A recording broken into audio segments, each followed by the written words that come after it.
It is a huge week for tech company earnings. It will be another reminder of how big and profitable the tech giants are. They've also become a lightning rod on the road to the U.S. presidential election, with some candidates calling for big tech to be broken up. Melanie Aitken is Canada's former Competition Bureau Commissioner. She now helps to lead the antitrust team at the law firm Bennett Jones, and she joins us from Washington. Melanie, what have you made of some of this rhetoric we've heard on the campaign trail, these calls to break up big tech? Well, it certainly makes good pre-election copy. I think, the hearing last week was pretty typical. There seems to be, if not universal, a broad consensus that there's some sort of problem and that something needs to be done about it. But again, I think this hearing was typical in that there was a not very coherent articulation of what exactly that problem is. I think from a lot of people's perspectives, the problem is quite different. Some it's a privacy problem, some it's a voice problem, some it's an antitrust problem, some it's a data problem. So we're seeing a lot of fuzzy thinking around the issue, and yet a lot of grasping around for some great lines for your election campaign. So that's a little bit of what we're seeing. It's a helpful point that you make. I mean, I would add into that whether or not companies like Facebook should be launching cryptocurrencies. It really felt like there were all these themes happening simultaneously in Washington with no clear path on the road ahead. But as someone who watches very closely, where do you think we might start to see some changes in the regulation and what lawmakers ultimately do with these really big technology companies?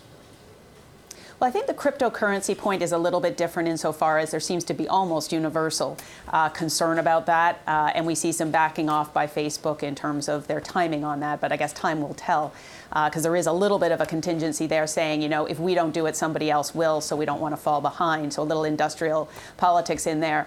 On the broader issues where you've got, again, and they are broad issues, while they intersect, there are discrete issues that are getting all kind of blonked together in this. As I said, you've got privacy concerns, which are not antitrust concerns, I emphasize. You've got data concerns, data privacy, the portability of data, just the power of the accumulation of data in few hands. And then you've got your antitrust problem. So you've got, or concerns at least, these concerns about, you've got a lot of near monopoly, if not monopoly power in some of these platforms. And you have the total expected consequences of that, of perfectly rational economic behavior, but you see the players exploiting their asymmetrical information to the detriment of those using their sites. You see them setting the terms of play, the price, the cost, the access, and you see them using their own leverage to, for example, on Amazon, prefer their own products. So you do have a host of problems, or issues rather. I think if one looks to antitrust to fix all the problems, that's a mistake. I think they are a player in that.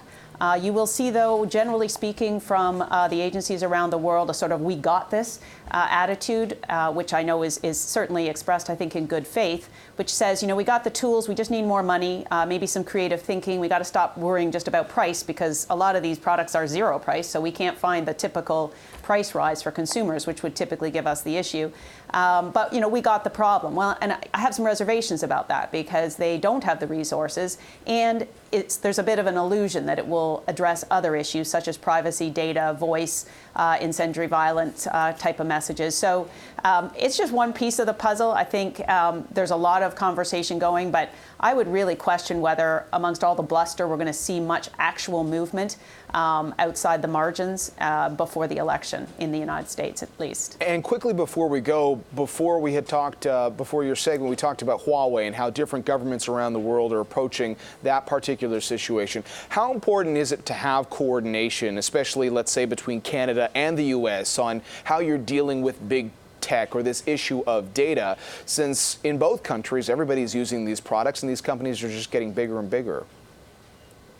Well, there is a huge need for coordination, not just in North America, I would suggest, because the borders, this is effectively borderless, as much as we all try to very much focus on the consumer information in our jurisdiction. So yes, coordination is important, and I think a broader conversation and an understanding and an acknowledgement that these are always trade-offs, that there will be costs. If we regulate, and I'm not saying we should or we shouldn't, but if we do, there will be an impact on innovation, there will be an impact on regulatory burden. So we need to have an honest and an open open, and I would suggest a very clear thinking, measured discussion about these issues. All right, Melanie, thanks for your time. As always, Melanie Aitken, former Competition Bureau Commissioner and co-chair for Competition and Foreign Investment Practice at Bennett Jones, joining us from Washington.